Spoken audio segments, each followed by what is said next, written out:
بسم اللہ الحمد للہ والصلاة والسلام علی رسول اللہ رب اشرح لی صدری ویسر لی امری واحلل عقدۃ من لسانی یفقہوا قولی۔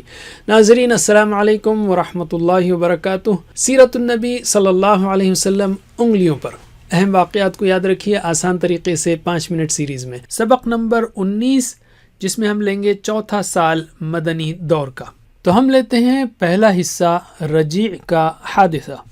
غزوہ احد میں مسلمانوں کو نقصان پہنچنے کے بعد دشمنوں کی ہمت بہت بڑھ گئی اور بعض نے دھوکے دینا شروع کر دیا۔ صفر 4 ہجری میں رسول صلی اللہ علیہ وسلم سے عدل اور قارا قبیلوں کے کچھ افراد نے کہا کہ ان کے لوگوں کو دین سکھانے اور قرآن پڑھانے کے لیے ان کے ساتھ کچھ صحابہ کو بھیجا جائے۔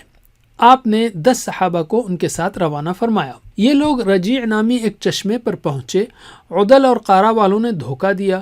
بنو لحیان نامی قبیلے کو صحابہ کے خلاف ابھارا۔ بنو لحیان نے صحابہ کو گھیر لیا اور تیروں کی بوچھار سے 7 صحابہ رضی اللہ عنہم کو شہید کر دیا۔ باقی 2 یعنی خبیب اور زید رضی اللہ عنہما کو مکہ لے جا کر بیچ دیا اور ایک صحابی کو قتل کر دیا۔ اسباق و عمل۔ صحابہ کرام نے اس دین کو پہنچانے کے لیے بہت بڑی قربانیاں دی ہیں۔ دین کی قدر کیجیے، امت مسلمہ میں قرآن و حدیث و سیرت کی تعلیم کو عام کیجیے اور بہترین انداز میں دین کی دعوت کو پیش کرنے کی غرض سے بچوں، بڑوں، مردوں اور عورتوں کے لیے مختلف پروگرامز بنائیے۔ علم یعنی ویڈیو روکیے اور ایک دوسرے کو سکھائیے۔ دوسرا حصہ بئر معونہ کا حادثہ۔ بئر کہتے ہیں کنویں کو اور معونہ جگہ کا نام ہے۔ رجیع کے حادثے کے بعد اسی مہینے بئر معونہ کا دردناک واقعہ پیش آیا۔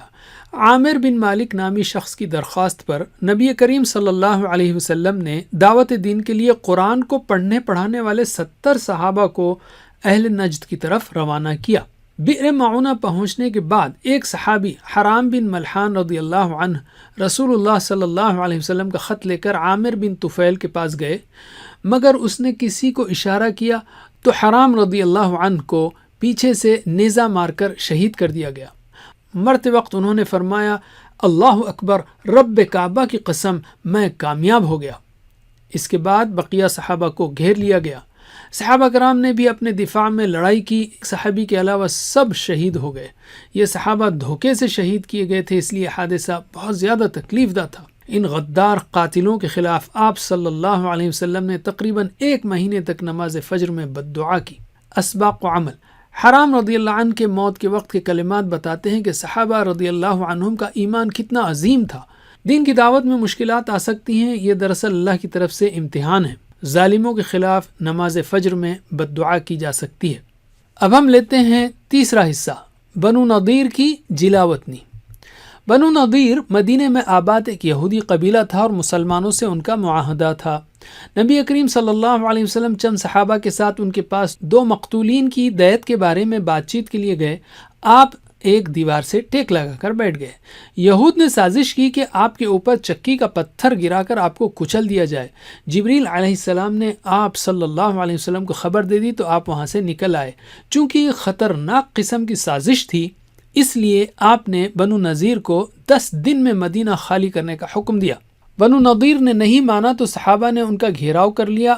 ادھر مدینے کے منافقین نے بھی یہود کو مدد کرنے کا وعدہ کیا تھا، مگر وہ جھوٹے نکلے۔ اللہ نے ان یہودیوں کے دلوں میں رعب ڈال دیا۔ کچھ ہی دنوں میں انہوں نے ہتھیار ڈال دیے، حالانکہ وہ مضبوط قلعوں میں تھے۔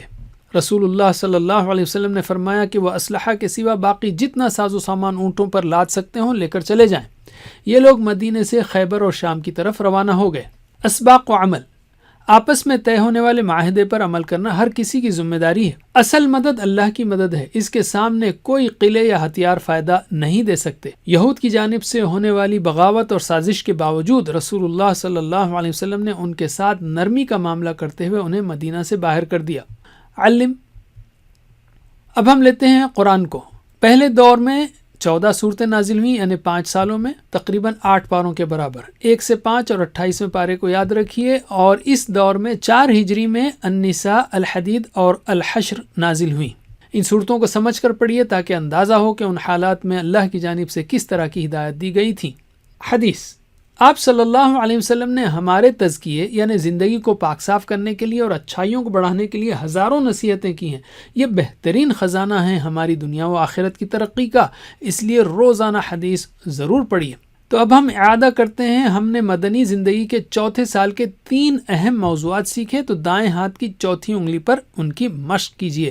رجیع، بئر معونہ، بنو نضیر۔ رجیع، بئر، نضیر۔ جزاکم اللہ خیر۔ کوئز کرنا مت بھولیے۔ اللہ سے دعا ہے کہ ہمیں سیرت النبی صلی اللہ علیہ وسلم پڑھنے، پڑھانے، عمل کرنے، پھیلانے کی توفیق دے۔ سبحانک اللہم و بحمدک، نشہد ان لا الہ الا انت، نستغفرک و نتوب الیک۔ والسلام علیکم ورحمۃ اللہ وبرکاتہ۔